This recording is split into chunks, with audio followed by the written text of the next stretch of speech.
혹시 여러분들 대선 토론 2번 한 거 보셨습니까? 다 봤죠. 네, 재밌던데. 막 애정을 갖고 볼 만한 토론이기 때문에 사실 본선에 가면은 또 상대당 후보들 이야기를 듣는 것과는 좀 약간 다른 개념으로요.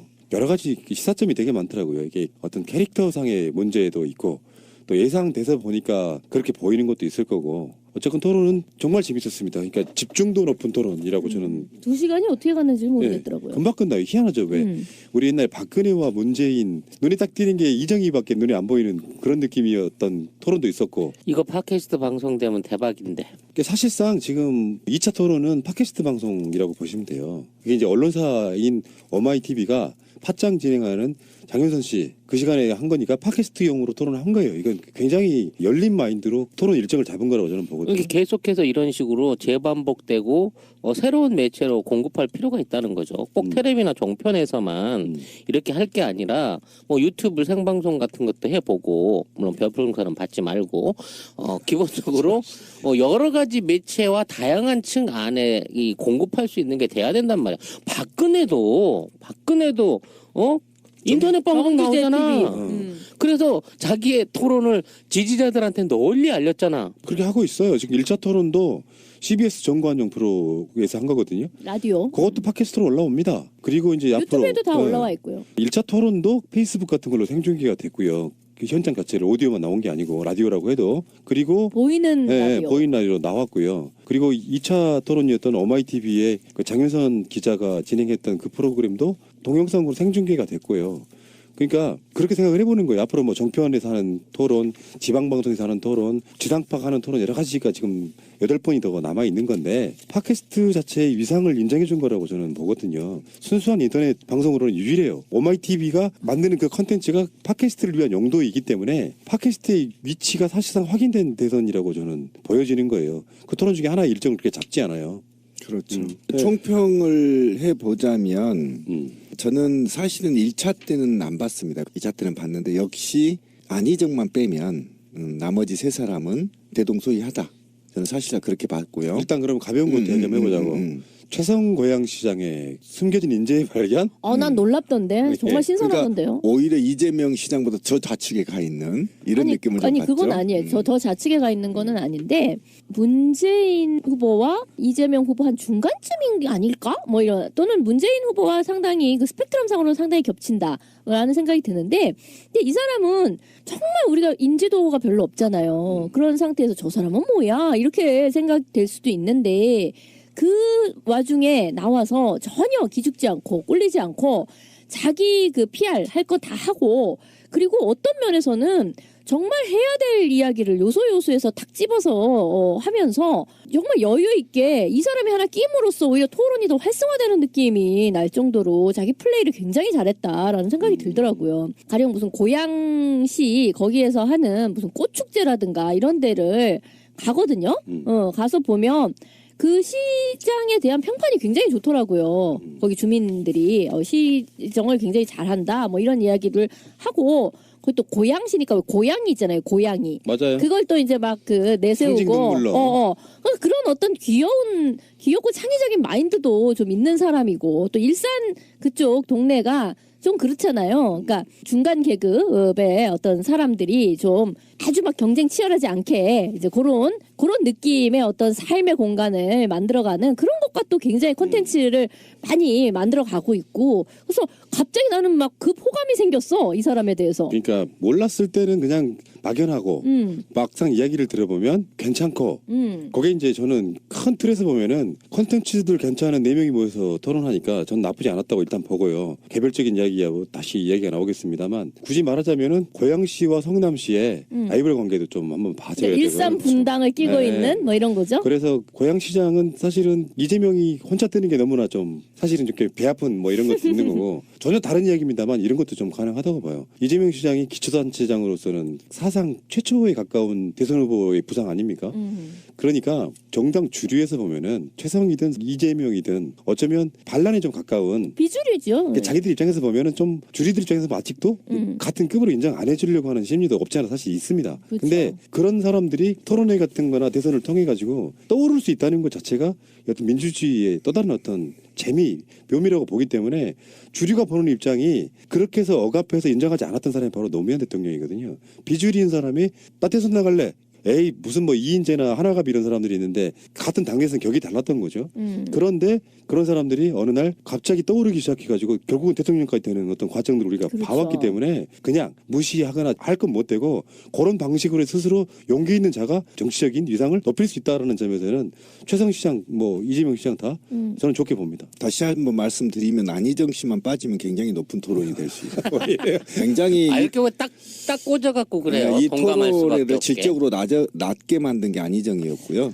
저는 아니. 안희정을 뺐으면 좋겠습니다. 앞으로. 그리고 이 네 새 후보 안희정을 아예 빼겠습니다. 새 후보와 관련해서는 왜 이래 갑자기?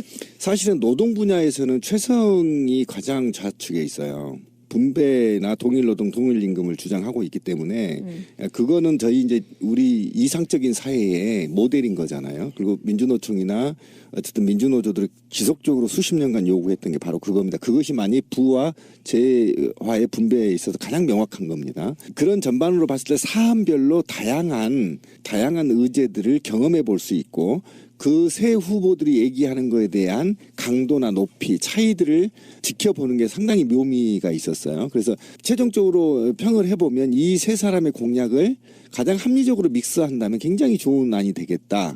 이런 거죠. 그리고 가장 이제 아쉬웠던 부분은 국방과 관련해서는 새 후보 다 식미성을 탈피하지 못했다. 적어도 어느 정도 식미성을 탈피한다면 이재명 후보가 탈피 바로 직전에 문턱에 있는 것이고 나머지는 아직도 식민성에 찌들려 있다라는 것이 좀 안타까웠습니다. 전반적으로 이제 1차 토론을 잠깐만 서머리 해보자면은 거기서 나왔던 이야기들 주로 이제 안희정의 대연정에 대한 입장. 굳이 내용을 안 봐도 누구누구는 찬성하고 반대했을 게 눈에 보이고요.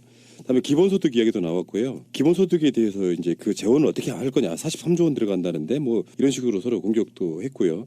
다음에 이재명 시장은 법인세 인상에 대해서 왜 문재인 대표나 안희정은 법인세 인상에 대해서는 미온적이고 국민들한테 세금 걷겠냐 이렇게 공격을 했고요. 다음에 또 안희정 지사가 이런 게 어떤 공격 포인트가 되는지 모르겠는데 캠프가 너무 커서 사실은 불공정한 경쟁이다라고 좀 엄살도 좀 피웠고요. 일자리에 대해서 안희정이 지금 공공부문 일자리에 대해서 지금 시대가 어떤 시대인데 지금 정부가 주도해서 일자리 만들겠다는 거냐 공격했다가 문재인 대표가 그런 얘기를 했어요. 당신 홈페이지 가도 똑같이 공공부문 일자리 만들겠다고 했는데 이제 와서 뭔 소리냐 이런 것도 재밌었고요. 사드 배치에 대해서도 이제 문재인 대표 같은 경우는 이건 국회가 결정할 일이다. 국회 비준 대상이라고 이야기한다. 그래서 다음 정권이 바뀌었을 때 사드에 대해서 다시 논의해야 된다. 뭐 이런 식의 이야기를 했던 부분이 있었고요. 최성 고양시장이 했던 말이 저는 인상적인데 당 지도부가 주도적으로 트럼프 미국 행정부의 고위 관계자를 만나서 사드와 북핵 문제에 대한 합의를 포괄적으로 타결해야 된다. 네, 좋은 이게 상당히 인상적인 이야기였습니다. 제가 주장했던 게 바로 그런 건데요.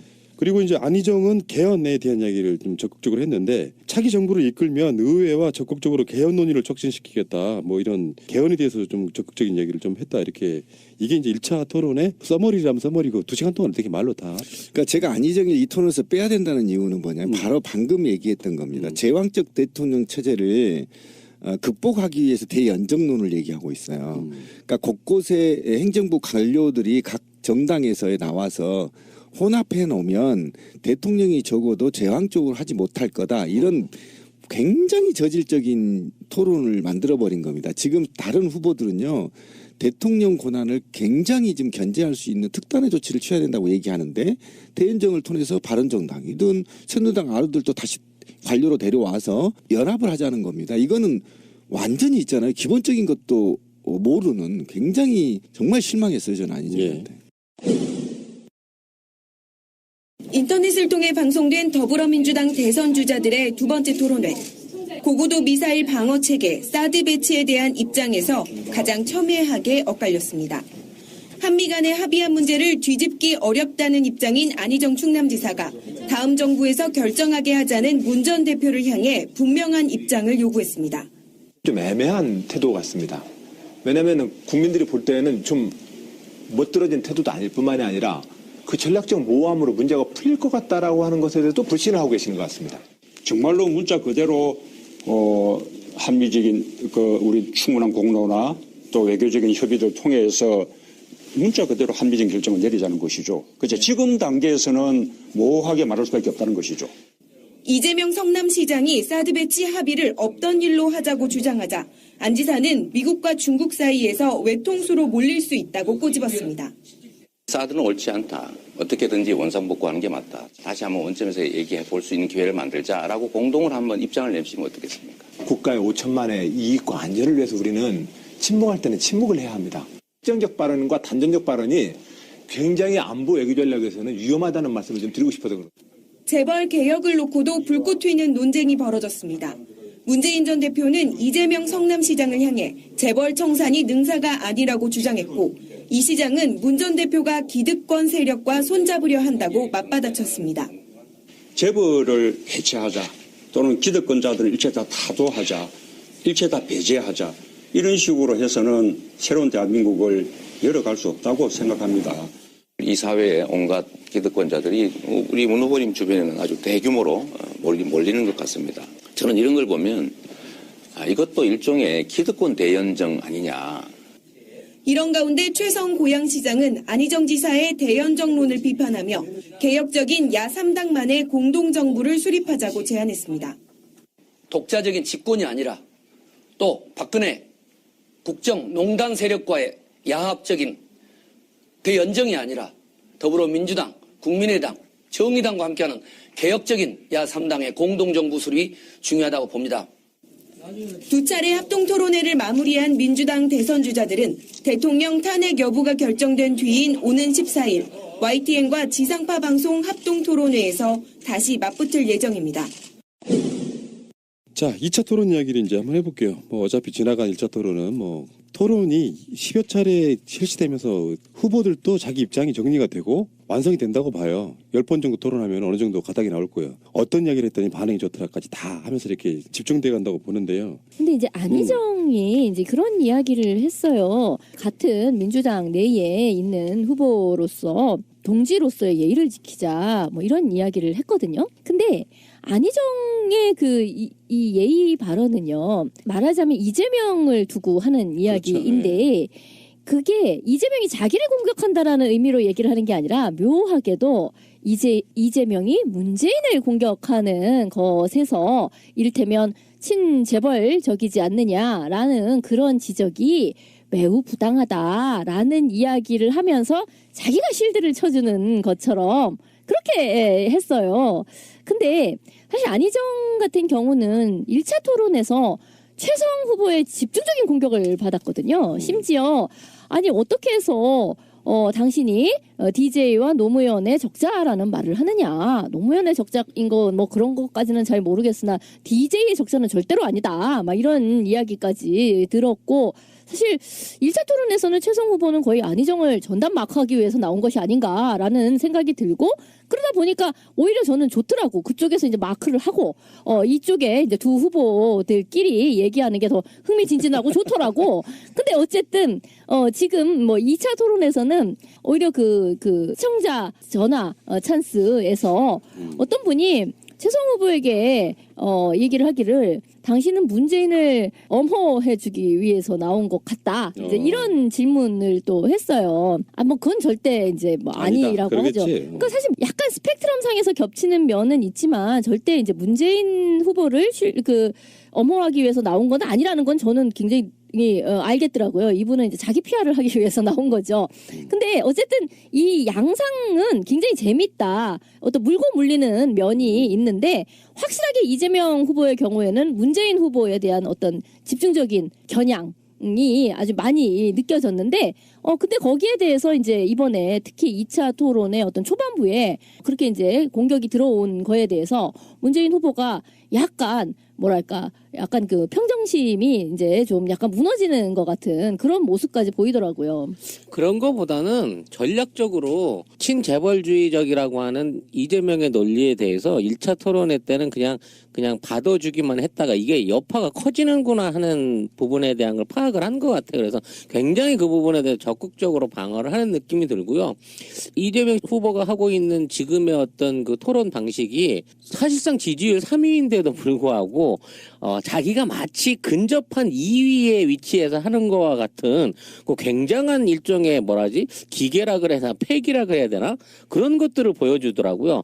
특히 이제 뭐 복지 정책에 관한 얘기를 할 때는 자신이 굉장히 전문가로서 자신의 어떤 그 복지적인 그 모멘텀과 베이스가 훨씬 더 효과가 있을 수 있다라는 주장을 굽히질 않고 있는 것을 보였을 때 이 사람 진짜 토론에 대한 한 준비를 많이 하고 있고 많은 그 덕을 그 어떤 토론에 의한 지지율 상승이 보이는구나 하는 부분이 있었어요. 근데 안희정 후보 같은 경우에는 그 준비된 발언이라든지 뭐 사드 부분에 대한 발언, 국정원 그 개혁에 대한 발언 부분을 할 때 이게 사전에 질문지에 대한 준비를 못했나 싶을 정도로 컨텐츠가 너무 없죠. 먼저 문재인 후보가 발언했던 내용을 다시 자기가 받아가지고 그거를 보충하거나 변경하거나 더 나가겠습니다라는 방식대로 그 손가락 얹기로 이걸 끌고 가는 게 보이는 거야. 근데 미투 뭐 이런 거? 미투 플러스 반사. 알파 이건데 미투 또는 반사 이런 거. 그 정도밖에 지금 이게 콘텐츠가 없나 저 사람이 싶은 생각에서 조금 실망스럽더라고 지금까지는. 받고 500 더 뭐 이런 거? 그렇지.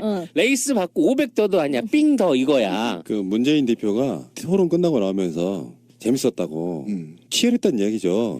이 정도 재미는 있어 사람들이 볼 거 아니냐 이런 뉘앙스로 얘기를 했단 말이에요. 지지자들 입장에서는 그 안희정의 이야기처럼 의회를 지켜야 된다는 게 격렬한 토론이 되면 감정 싸움이 될 수 있는 부분. 이재명 시장의 전략은 처음에는 우리가 예상은 안희정을 그렇죠. 치는 걸로 2위를 확보하려고 생각하는데 실질적으로 저는 이렇게 봐요. 10차례 중에 전반부는 그런 식으로 일단 문재인을 집중 공격하고 일단 차별화를 줘야 될 거 아니에요. 안희정에게 뺏어올 표보다 문재인에게 뺏어올 표가 더 많다고 계산을 일단 했겠죠. 그 상태로 일단 전략이 짜여진 게 아닌가 싶어요. 그러니까 이번에 토론 2차 토론은 저는 좀 판단하기가 굉장히 어려운데 그래서 안희정을 빼면 판단이 편한데 왜 이래 지금? 왜 자꾸 빼? 안희정이 이재명을 공격한단 말이죠. 네, 토론이 묘하게 지금 이루어지고 있고 오히려 이재명은 문재인을 공격하게 되는데 이 공격 중에 팩트 중심의 섬세하게 들어가니까 문재인이 주춤해버리는 문재인 후보가 이러면서 아예 이 토론에서 안희정 같은 가벼운 사람은 끼지 못해버리는 겁니다.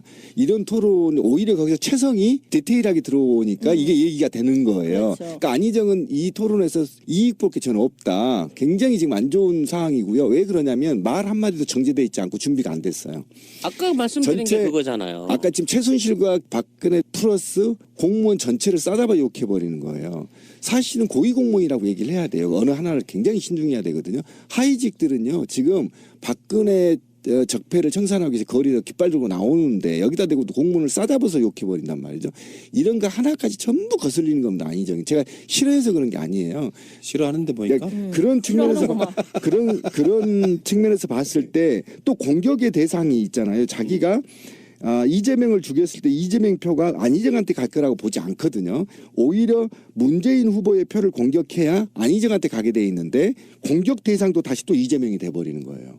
그러니까 이게 사실은 이재명과 안희정의 전술적으로 공격은 문재인이 돼야 문재인 지지자를 뺏어와야 뭐 싸워보고 하거든요. 근데 이 작전에서도 2차에서는 아니지. 안희정은 실패했다. 우리 그 신비님이 자꾸 수가 얕으시네. 난 안희정 수가 깊은 거라고 봐요. 왜 그러냐면은 문재인 표를 뺏어오려면 문재인을 공격해서 되는 게 아니라 문재인과 가장 대립각을 세우고 있는 이 시장 쪽을 공격함으로써 문재인 후보 지지자들에게 우호표를 확보를 해야죠. 그렇죠. 그 방식을 쓰는 거예요. 그래서 이제 예의가 없다 이런 식의 이야기를 한 것도 문재인을 공격하는 이재명 너 예의 없어라는 식으로 그 표현을 한 그거는 거예요. 표가 될 수가 없습니다. 문재인과 안희정이 싸우고 있는데 1-2로 안희정이 이재명을 디스한다고 해서 문재인 지지자가 안희정을 경선에서 찍어준다고 이건 말도 안 되는 그러니까 거고요. 지금 1, 2차 토론은 지금 이거 전쟁입니다. 전쟁. 밑밥 깔기 하고 있는 거니까 일단은 친노들에게 나도 있어라고 지금 보여주면서 문재인을 엄호하는 듯한 느낌으로 갈 수 있다는 그렇죠. 거죠. 전통적인 공격 방식은요. 이재명과 안희정이 문재인을 계속 공격해서 아웃시켜버려야 되거든요. 원래 이기려면. 그래서 이 표 문재인이 다수가 지지하고 있는 표를 분산시켜서 어떻게 드라마를 연출해야 되거든요. 근데 여기에 안희정이 도와주질 않는 겁니다. 그러니까 오히려 이 싸움이 이재명과 문재인의 싸움으로 가면서 안희정은 다시 3위로 떨어질 가능성이 굉장히 높다는 거예요. 예, 그렇죠. 들러리가 돼버리는 지금 겁니다. 이 어떤 물고 물리는 그래서 관계를 보면 그래서 안희정이 작전이 실패되고 있다는 걸 제가 얘기하는 겁니다. 누구 도와준다는 게 얘기 아니고. 그러니까 지금 이 그 돌아가는 서로 이제 물고 물리는 양상을 보면 그냥 봤을 때는 1위 후보가 문재인이고 2위 후보는 이재명인 것 같아요. 이미 안희정은 그 3위자의 전략을 쓰고 있는 것 같다는 그렇죠. 생각이 드는 거예요. 근데 자기들도 어느 정도 알지 않을까 싶은 거예요. 무슨 소리냐면 그 설문조사 상에서는 1위, 2위, 3위 뭐 이렇게 문재인, 안희정, 이재명 이런 순서로 나오고 있지만 실제로 이제 이 경선 그러니까 이쪽을 열혈 지지하는 그렇지. 민주당 사람들, 지지자 그쵸? 안에서는 그 민주당 지지자 안에서는 순위가 우리가 알고 있는 그 순위가 아닐 가능성이 나는 높다. 그런 것을 본인들도 알기 때문에 그런 식의 어떤 토론에 임하는 어떤 작전의 방식이 그렇게 나오고 있는 게 아닌가 싶어요. 그렇지 않다라고 하면 원래는요, 아까 신비님 말씀하신 것처럼 1위를 두고 2, 3위가 협공을 해가지고 1위에 대한 공격을 같이 하는 게 어떤 전통적인 방식이죠. 근데 그렇게 돌아가지 않는다는 거고, 최성은 오늘 그런 이야기를 했어요. 왜 문재인 실드를 치느냐라고 누가 그렇게 얘기하니까 그게 아니고, 자기는 이제, 새로 나온 그 후보로서 2위, 3위에 대한 거를 먼저 하고, 그리고 나서 이제 1위에 대한, 공격을 하겠다. 이런 식의 얘기도 했거든요. 그러니까 그 사람은 이제 자기 포지션을 굉장히 정확하게 정한 거라고 생각을 하고요. 어쨌든 이재명의 경우에는 1위 후보를 공격을 함으로써 자기가 어느새 2위 후보로서의 위상을 점하고 있는 그런 이니셔티브를 진 것 같은 그러니까 그런 그게 상태가 된 거죠. 사실이든 아니든 그런 모양새로 보였다는 그렇죠. 거예요. 예. 근데 이제 오늘 나온 이야기 중에 눈여겨볼 만한 이야기를 하나씩 해볼게요. 일단 문재인 후보 국정원 국내 파트 폐지. 좋은 이야기죠. 검찰은 기소권과 수사권 분리하겠다. 예. 이거는 국정원이 헌재까지 사찰하는 이 상태에서 저는요 문재인 대통령이 된다면 가장 기대하는 게 지금 적폐에 관련해서 청와대나 검찰이나 국정원 개혁하겠다거든요.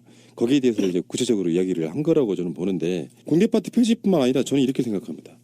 아예 국정원을 없애버리고 다른 이름 하나 짓고요.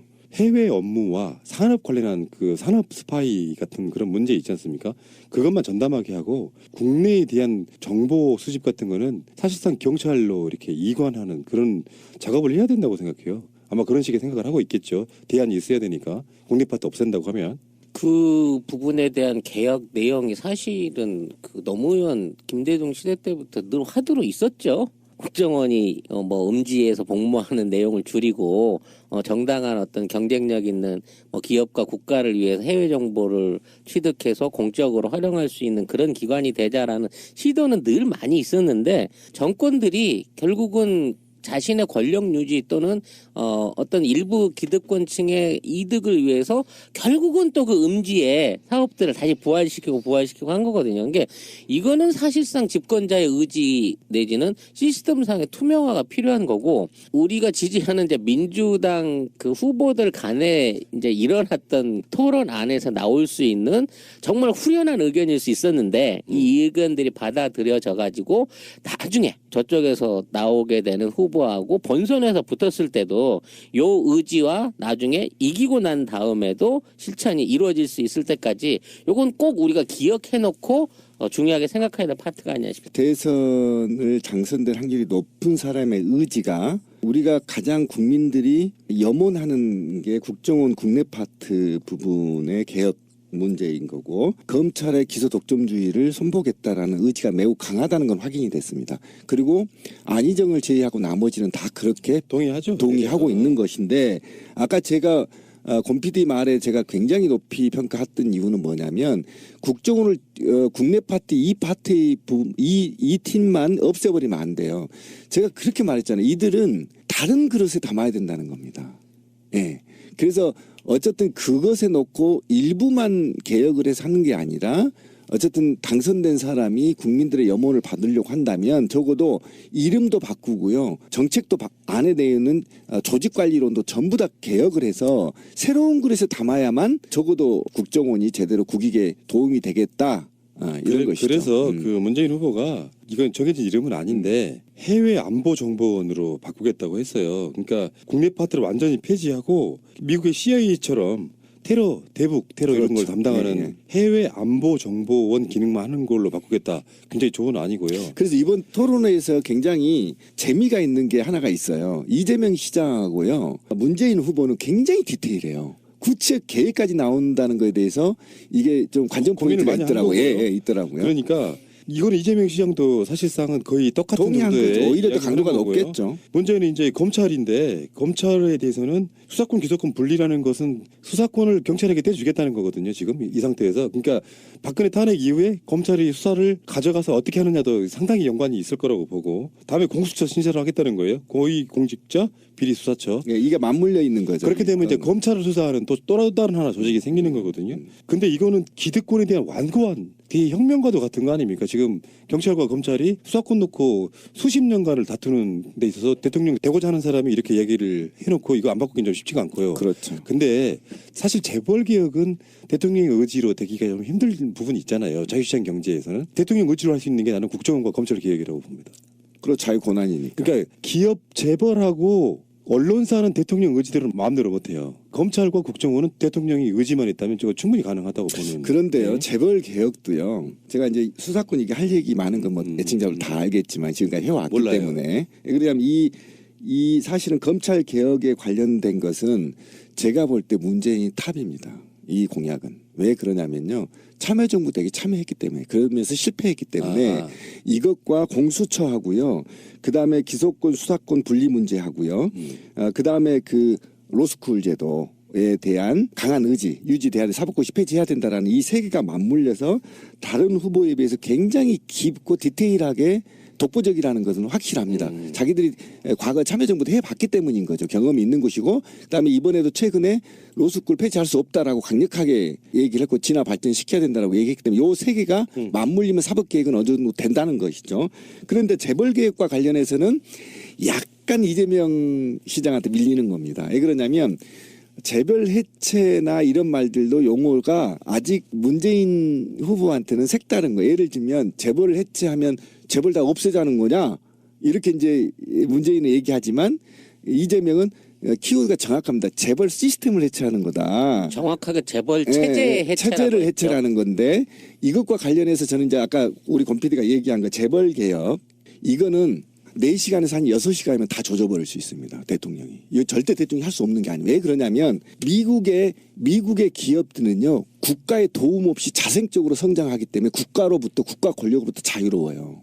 그리고 미국의 기업들은 돈을 로비 자금을 비밀리에 주질 않아요. 공개적으로 주고 그 대가를 요원하지 않습니다. 그리고 전 세계를 휘젓고 다니죠.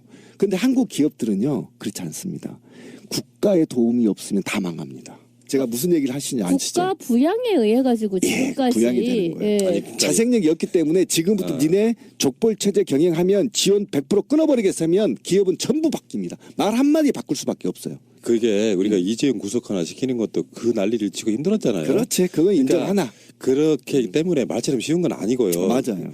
예를 들어서 정부에서 만약에 기업에 대한 대기업에 대한 지원 끊겠다라고 하면은 극렬하게 일어나가지고 난리 나겠. 수출을 먹고 사는 나라에서 그런 식의 반론이 막 경제 붕괴로 내놓고 막 그러니까 그러겠죠. 이게 예. 국가 그 지원금을 잠깐 주고 안 주고의 문제하고 검찰과 국가정보원을 개혁하는 것은 대통령의 직접 입김이 갈 수 있는 바로 밑에 산하기관들이기 때문에 이거는 굉장히 중요하다고 보고요. 일단 그 이야기는 어쨌든 간에 이 화도 좋았다라고 보는 거고 근데 아까 뭐 이제 사정기관 관련해서 뭐 검찰 개혁의 것을 이제 문재인 후보가 굉장히 독보적으로 잘할 것이다라고 말씀을 하셨는데 사실 거기에 대해서는요 뭐 안희정이 굉장히 대답을 티미하게 한 거 말고는 사실 나머지 세 후보는 대동소이하다고 생각을 해요. 그러면 이제 이재명의 주요 화두를 한번 볼까요? 2차 토론에서 사실상 미국이 우리한테 뭐 사드네 뭐네 계속해서 뭐 협박 비슷한 걸 해도 사실은 미국은 철수 못한다. 이게 이재명의 화두였어요. 주둔비 협상 같은 걸 할 때 당당하게 해야지 물러가면 어떻게 할까 겁먹지 말자는 게 지금 이재명의 화두였거든요. 이재명 후보가 이 2차 토론에서 사드 문제를 굉장히 강하게 이제 들고 나오면서 왜냐하면 이제 또 그럴 만도 하죠. 왜 그 중국에서의 사드 관련 그 무역 압박을 굉장히 강하게 어제 오늘 뉴스에 계속 탑으로 나오고 있지 않습니까? 근데 예상을 했었죠. 우리 같은 사람들도 그렇죠. 다 예상을 했었던 건데 정부에서는 아무 대책도 없으면서 그런 보복 없다. 뭐 이런 식으로만 얘기를 해왔던 거니까. 근데 사드 관련해서는 이재명 후보 같은 경우에 가장 강력하게 사드는 도움이 되지 않는다. 이 얘기를 하는 것이고 다른 후보들에게 자꾸 뭐 다음 정권에서 국회 논의를 거쳐서라고 이야기를 그렇게 유보적으로 하지 말고 지금 대통령이 될 사람의 각자 자신의 의견을 얘기를 해라. 왜 이 얘기를 못하느냐. 이렇게 이제 물은 거거든요. 그랬더니 이제 전략적 모호성을 일부러라도 가져갈 필요가 있다. 뭐 이렇게도 얘기를 하고 안희정 후보 같은 경우에는 그게 뭐 나 같은 사람은 예전에 반미 운동을 했던 사람이다. 막 이제 이런 얘기까지 하면서 우리가 무슨 비겁해서 그 답을 얘기를 안 하는 게 아니다. 그리고 굳건한 한미동맹 체제를 또 이제 막 재확인하면서 그런 이야기를 했던 거죠. 어쨌든 사드 배치 관련해서는 확실하게 입장이 다 나눠져요. 이재명 후보 같은 경우에는 반대라는 거고 문재인 후보 같은 경우에는 그 정권이 바뀐 후에 사실은 자신은 어떤 의견, 그러니까 끝까지 어떤 전략적 모호성을 가져가면서 국회에서 재논의할 사항 그냥 이렇게 얘기를 하는 거고 안희정 후보 같은 경우에는 이거는 해야 된다.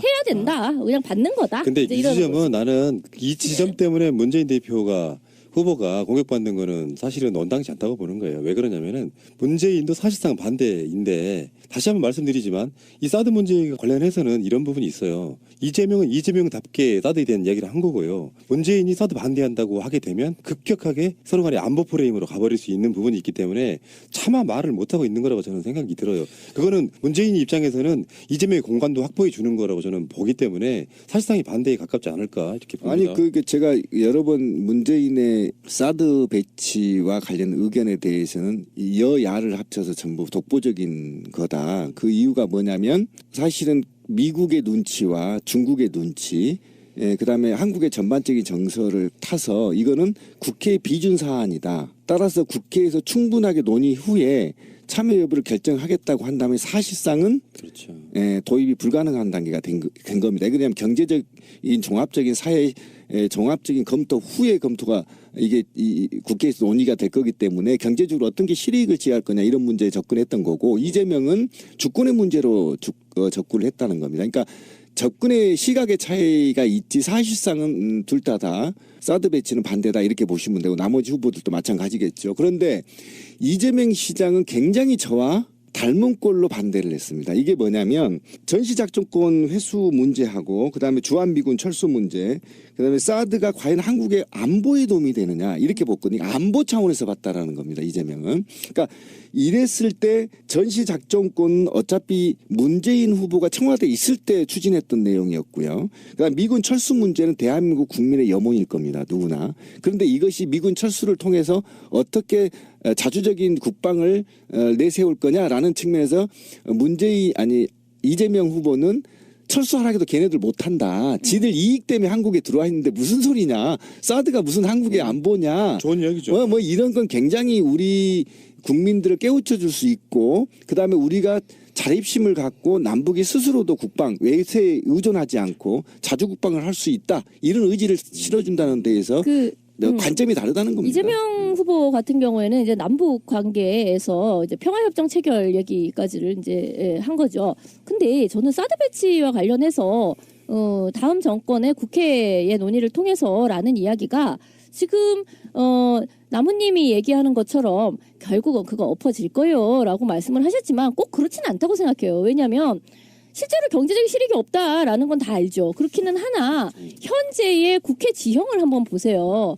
국회 지형 안에서 과연 사드에 대해서 반대의 의견을 갖는 쪽이 과반을 넘을까요? 국민들의 염원 내지는 실제로 국익에 도움이 되지 않는다. 그건 맞는데 실제 현재의 맨날 안희정이 얘기하는 그렇기 때문에 대연정을 해야 돼요라고 얘기하는 그 국회의 지형을 보았을 때 결국은 공을 국회로 넘기게 된다면 그 사드 배치 문제는 우리가 생각하는 것처럼 결론이 안 날 가능성이 매우 높다. 저는 그렇게 보거든요. 아니 근데 이건 있죠. 우리가 중국 변수를 생각하지 못하고 있는데요. 실제로 중국이 보복 조치하는 게 사실상 이제 피부 와닿게끔 해버렸거든요. 거기서 여론이 어떻게 움직일지 국회의원들도 마찬가지로 박근혜 지지하는 박사모나 당기국 이런 사람들이 지지했던 이재용 같은 진짜로 친재벌인 또는 재벌인 사람들이 피해를 보는 상황까지 가면 보수 여론도 저는 움직일 거라고 보거든요. 그런 측면에서 중국이 하고 있는 일종의 누가 그런 얘기 합시다. 꽃놀이패. 중국은 사드가 배치돼도 좋고 안 돼도 좋다는 거야. 어떻게 보면 한국을 압박하기에는 정말로 좋은 패 하나 쥐어버린 상태라고 저는 보기 때문에 실제로 가장 중요한 게 지금 뭐 성주 같은데 아무리 비행기로 퍼다 날라도 헬기로 퍼다 날라도 저는 성주에 사드가 배치 진작에 됐어야 할 걸 못한 이유는 성주나 김천 시민 군민들이 합심해가지고 막아냈던 것처럼 그렇죠. 지역 민심도 중요하고요. 그래서 하다 보면은 결국에 정권이 바뀌었을 때 예를 들어서 박근혜가 엄하게 있던 시절에 청와대 수석 비서관에서 내리 꽂은 거 아니에요. 사드 한다? 그 상태하고 정권이 바뀐 뒤에 각 정당들이 어떻게 움직일지는 아무도 장담 못하기 때문에. 그럼요. 이게 사드 배치가 동북아에 어떤 영향을 미칠 거냐의 문제에 대해서 이재명과 문재인의 얘기를 정확히 조금만 해보면요. 뭐 어떻게 댓글이 어떻게 달릴지 모르겠지만 제 생각을 얘기하겠습니다. 중국은 잠정적으로 우리의 적이고요. 미국도 우리의 적입니다. 예, 경제적으로나 군사적으로나. 그런데 이 패를 먼저 보이면 안 돼요. 전쟁에서는 패가 먼저 보이면요. 집니다. 그러면 이재명 시장 같은 경우는 반대야. 그러면 마치 미국에서는 우리가 중국 쪽으로 붙는다고 느껴질 겁니다. 중립적 노선이 아닌 거죠. 그런데 문재인 같은 공약은요. 이거는 국민적 대합의가 필요한 거야. 국회에서 충분하게 논의되고 어떤 게 실익이 될 것인지에 대해서 논의할게. 그러면 중국이나 미국 같은 경우도 로비가 들어오게 될 겁니다. 미국에서는 사드 배치하려고 노력할 것이고 중국에서는 사드를 배치 못하게 하려고 할 때 그럴 때 주체적인 우리 주권을 행사할 수 있다라는 겁니다. 그 메커니즘을 만들어가는가 되는데 만약에 반대했다 그러면 미국이 그래 반대했구나 명확하잖아요. 그다음 중국은 이재명이 대통령 되면 사드 배치 안 하겠구나 이렇게 이미 답을 내버리면 국제적 관계에서 밀고 당기는 힘이 안 생긴다라는 겁니다. 그런 측면에서 봤을 때 굉장히 능동적이고 뛰어난 선택을 했다 이렇게 보시면 됩니다. 근데요, 지금으로서는요, 이재명 후보 혼자서 사드 반대라고 한다고 해서 그게 확고부동한 이야기가 되기가 어려워요. 무슨 소리냐면 오히려 지금은 사드 배치를 물를 수 없다라는 것이 못이 박혀져 있는 상태인데 거기에 가만히 있는 것보다 아니요, 이걸 흔들 수가 있어 라고 얘기하는 것이 오히려 전략적 모욕성이 더 커져요. 그러니까 이미 이렇게 정반합의 관점에서 보았을 때 저쪽으로 지금 친미적인 것으로 너무 나가져 버려 있잖아요. 지금 상태에서 그쪽에 말뚝이 하나 박아져 있잖아요. 그렇기 때문에 그렇지 않아. 여러 가지를 고려했을 때 이건 반대를 해야 돼 라고 하는 것이 결과적으로는 이게 어떻게 될지 모르겠네 라는 쪽으로 갈 수가 있는 거죠. 그러니까 지금 상태가 이미 기울어진 운동장이라는 거예요. 그러니까 지금 이미 사드를 마치 기정사실화하는 사람들이 매우 정치권에 많은 그런 상태 자체를 교정하기 위해서라도 사드에 대해 반대 목소리를 확실하게 내는 사람이 매우 필요하다라고 보는 거죠. 제가 뭐 여러 방송에서도 사드에 관련된 내용들을 많이 얘기했습니다만은 중국이 노리고 있는 것은 지금 경제대도 노리고 있는 것은 단순하게 성주에 사드를 배치하느냐 안 하느냐 문제가 아닙니다. 지금까지 완전히 미국과 그러니까 한미일 군사보호조약 같은 군사협약 같은 이런 조약 안으로 뭉쳐져 있는 우리나라의 이제 일방적인 친미 외교에 대한 직접적인 다음 정부의 복원 내지는 중립화를 앞으로 제안해서 들어오는 거지. 우리가 이제 사드 문제 해결됐다 그래서 사드 안 놓을게 또는 사드 놓을게가 앞으로 우리 외교의 중심점이 되지 않는다는 거죠. 즉 앞으로 차기 정부는 성주에 있는 사드를 배치하는 부분이 아니라 미국과 중국 간의 외교적인 갈등을 어떻게 적절하게 조화시키면서 지금에 있는 양쪽 국에서 오는 프레스들을 오히려 뒤집어서 좋은 쪽으로 당근으로 바꿀 수 있을지 이 등거리 외교에 대한 굉장한 준비와 어떤 테크닉이 필요한 그런 외교적인 위기에 처해 있는 게 지금의 대한민국 형식입니다. 그러니까 그 사드에 대한 부분은 우리가 너무 이걸 배치한다고 하더라 안 한다고 하더라는 논점에서 깊게 들여다보지 말고 앞으로 그 후보자들이 펼칠 대북 정책 그리고 국제 외교 정책에 관한 내용들이 사드와 연계돼서 설명이 될 수 있는 단계로 발전적인 토론이 될 수 있도록 저는 기대를 하고 있습니다. 바로 그거예요. 그래서 제가 패를 보이지 말아야 된다는 것이 그 명확성에 있어서 이재명 후보가 뛰어나죠. 그런데 그러면 만약에 말이죠. 반대로 미국이 보복하면 어떻게 하죠? 이게 똑같은 거예요. 네, 똑같은 거기 때문에 적당하게 이거를 국민적 수준을 높이기 위한 대토론이 필요한 것이고 그러면서 국민들의 뜻을 통수권자들은 국민들의 뜻을 이용해서 대기업들과 협상의 교두보를 확보하라는 겁니다. 그런데 이렇게 패를 보여버리면요. 사실상 국제관계에서는 너네 친미주의자지 이렇게 가버린단 말이에요. 아니면 친중이지 이렇게 가버린단 말이에요. 그러니까 우리는 양다리를 걸치면서 지정학적 위치를 이용해서 우리 국익, 주체성을 확보해야 된다는 거 명확성만이 답이 아니라는 겁니다. 그러니까 이미 너무 친미적으로 갔기 때문에 그거의 그 어떤 균형추를 잡기 위해서라도 사드 배치는 나는 반대요라고 하는 게 나는 친중파요라는 얘기를 하는 게 아니라니까요. 아니, 그러니까 그 지점은 가치관의 차이라고 생각해요. 뭐가 더 우선이냐라기보다는 그런데 나는 항상 제가 그 정말 고맙게 생각하는 게요. 각 후보들이 후보 위치에 맞게 이야기하고 있는 거니까요. 그렇지. 그 위치에 맞게 하는 겁니다. 사드 배치 반대 이런 게 아니라 사실상 문재인도 사드 배치 반대예요. 이게 왜 그러냐면은 지금 하고 있다고 하는 그 박근혜 탄핵 국면에도 막 내리꽂으려고 하는 그 사드를 일단 다음 정권까지 일단 미뤘다가 국민적인 어떤 합의를 보자 하면 그냥 봐지겠냐고요. KBS 토론 같은 거 여러 번 해야 돼. 정말로 사드 배치가 우리나라 국민한테 도움이 되는지 그 과정을 거쳐서 취소를 하게 되면 미국이 아무 말도 못합니다. 그런데 대선 그 의지를 갖고 있는 사람이 절대 안 돼라고 끊을 수 있는 위치까지 지금 오지 않았다. 박근혜가 말뚝을 받고 있는 것도 어떤 면에서 보면 정권 교체가 돼도 이거 되돌릴 수 없게끔 말뚝을 박으려고 아예 추진을 시켜버리는 거거든요. 이런 지점에서는 전략적으로 잘하고 있다고 저는 보는 게 이렇게 또 이슈가 되니까 우리 또 한 번 사드 토론을 하게 되는 것이고요. 사실상의 결승이라고 하는 민주당 토론에서 이런 얘기가 나오면 미국이나 중국도 관심 있게 보겠죠. 근데 문제는 우리 경제가 받는 타격도 한번 깊게 생각을 하게 되면 국민들 입장에서 단순하게 북한 핵을 막는 게 아니라네 알게 되는 여러 가지 정보 루트를 통해서 분명히 여론은 역전될 수 있다고 저는 보고요.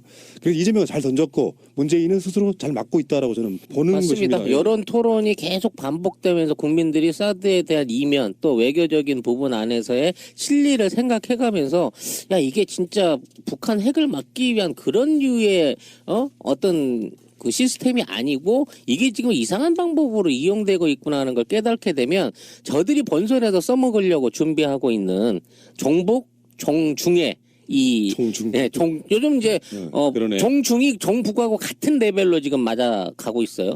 요런 그 프레임을 깨트릴 수 있는 좋은 예방주사가 될 거라라는 생각으로 저는 토론을 받습니다. 세상을 지켜내는 힘 시대의 진정한 언론 세상을 지켜내는 힘 시대의 진정한 언론 새가 날아든다.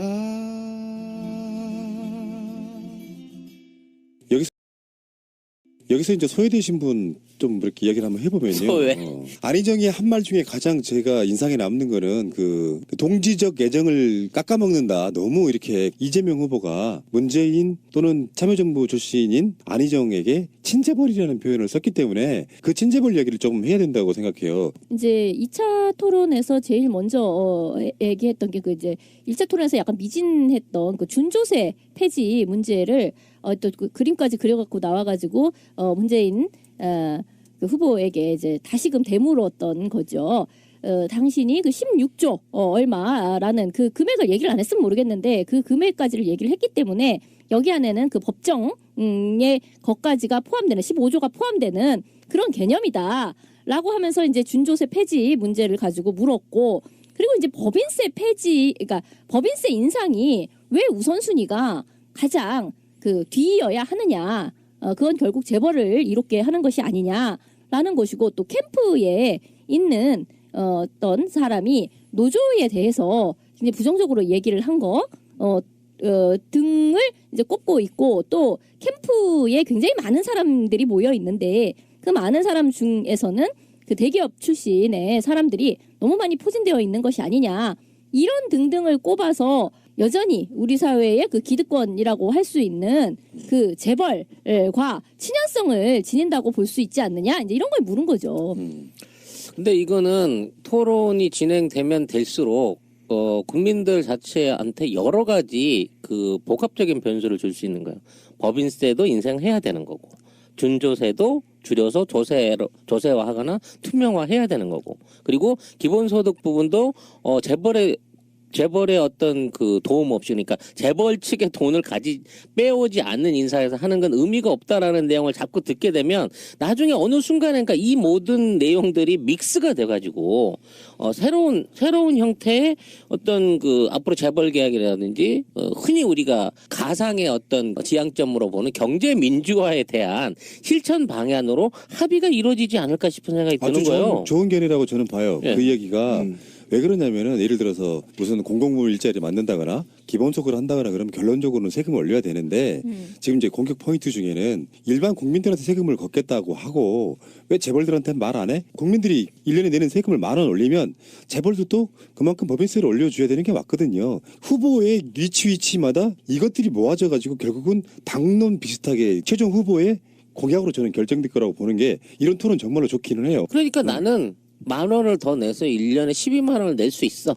대신 삼성이 3조 원을 더 내서 그보다 더 그렇지. 내가 내놓았던 것보다 더 많은 재원으로 나한테 돌아오게 해줄 수 있어. 이런 내용들을 순차적으로 가르쳐가는 듯한 느낌이 드는 거예요. 이게. 그래서 아니 이렇게 디테일하게 우리가 이제 뭉뚱그려서 경제 민주화 이렇게 얘기를 했던 것을 하나하나 뜯어서 그럼 법인세는 우선적으로 인상을 해야 되는 게 맞겠구나라든가 준조세라는 것이 있는데 물론 그것을 조세 쪽으로 편입시키는 것도 중요하지만 그냥 법정 부담금 같은 거를 무작정 까주는 방식으로는 절대로 해서는 안 되겠구나라든가 하는 등등의 우리에게도 학습이 되고 그 후보들 사이에서도 학습이 되는 그렇죠. 문제라고 생각을 해요.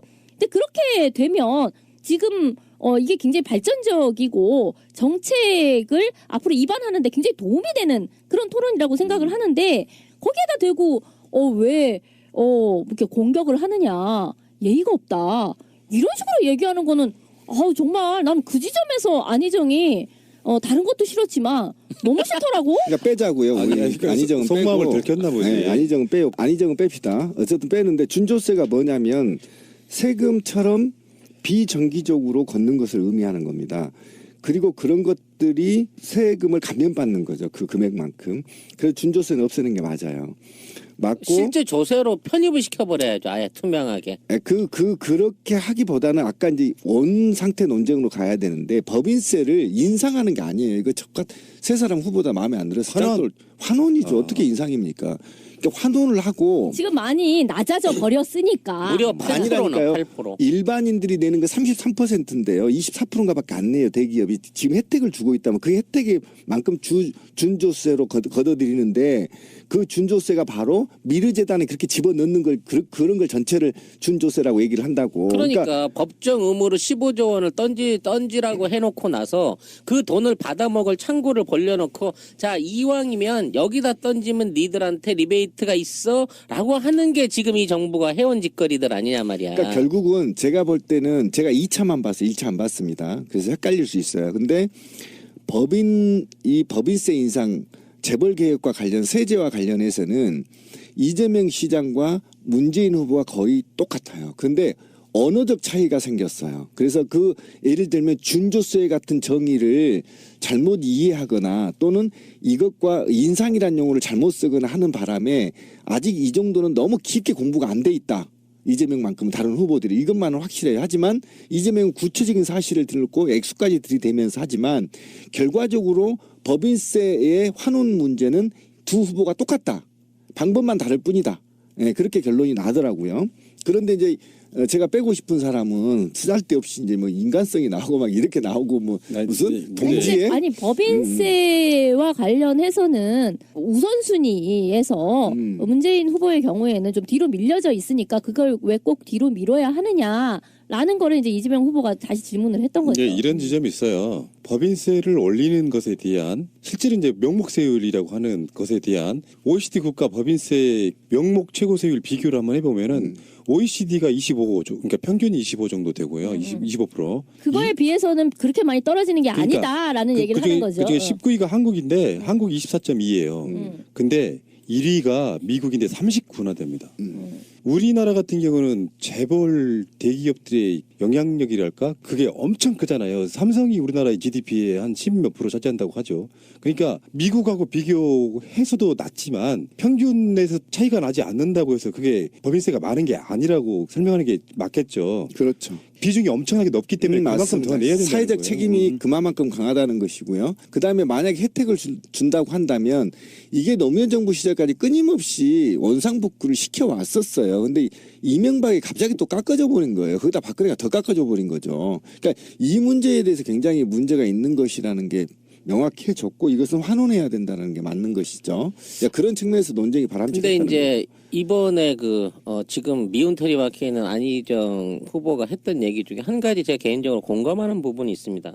문재인 후보의 싱크탱크 안에 있는 구성이 너무 방대하고 거기에 있는 사람들의 인적 구성이 좀 옛날 참여정부 시대에 참여했던 그러니까 벌써 10년이 넘은 14, 15년 전에서부터 그 당시 정책을 입안했고 거기에 많은 조언을 했던 사람들이 그대로 머물러 있다는 지점은 확실히 이건 맞는 부분이에요. 왜냐하면 새로운 그 경제 인사나 그 지금 바뀌어져 있는 경제적인 패러다임에 대한 새로운 대책을 만들어낼 수 있을 젊은 피의 수혈이 부족한 부분은 확실히 많습니다. 왜냐하면 그렇게 그 경직자에 있는 그런 상태의 싱크탱크가 앞으로 급변해서 어떤 위기를 자초할 수 있는 대한민국에 대한 어떤 경제 위기를 잘 탄력적으로 해나갈 수 있을지에 대한 부분은 사실 저는 개인적으로 걱정되는 부분이 분명히 있어요. 그 싱크탱크 내지는 문재인 후보의 어떤 캠프가 매우 비대하다라는 그 지적은 1차 토론 때 이제 안희정 후보도 얘기를 했었고 이재명 후보도 또 얘기를 했었어요. 근데 뭐 그런 내용이었죠. 너무 당이 이제 선거를 치러야 되는 건데 너무 개인 캠프, 그러니까 후보 중심의 그 캠프로 사람이 비대칭적으로 몰려 있는 것이 문제이고 이후 정권을 잡게 되었을 때 그 사람들에게 이제 어떤 일정한 역할이 주어질 텐데 그런 것들이 굉장히 걱정된다. 결국 당을 초월하게 되는 문제가 되는 게 아니냐. 이제 이런 얘기를 했는데요. 근데 이제 거기에 대해서 문재인 후보의 대답은 뭐 교수님들이나 이런 사람들이 나한테 도움을 줄 만한 그런 사람들이 당에 들어오라라고 하면 부담스러워해서 그냥 선거 때에 나를 이 후보를 도와달라라는 거에 대해서는 훨씬 더 부담이 없이 느껴서 그렇게 합류를 합니다. 이렇게 대답을 하시더라고요. 저는 그거는 그래서 안희정이 좀 빼버리라는 얘기예요. 그건 사람이 모이는 건데 정치라는요. 사람의 마음을 얻는 겁니다.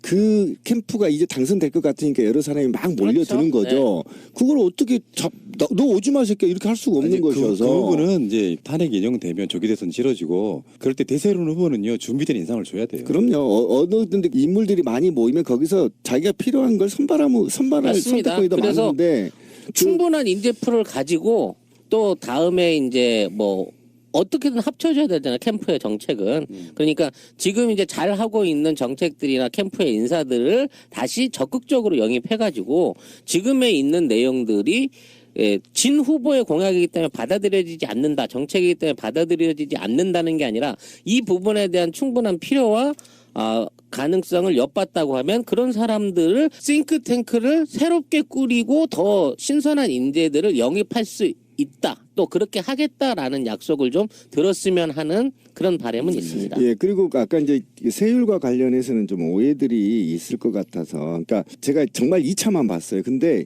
이 용어들을 서로 이해의 차이에서 빚어진 거예요. 그러니까 문재인 공약은 명확합니다. 그러니까 제일 먼저 우선순위를 집권하자마자 고소득자 10%의 고소득자의 세율을 높이겠다는 것이고, 두 번째 고액 상속세, 이거 굉장히 제가 관심이 있는 거거든요. 상속세를 거의 포탈하고 있잖아요. 지금 이재용이 상속세 포탈한 거 아닙니까?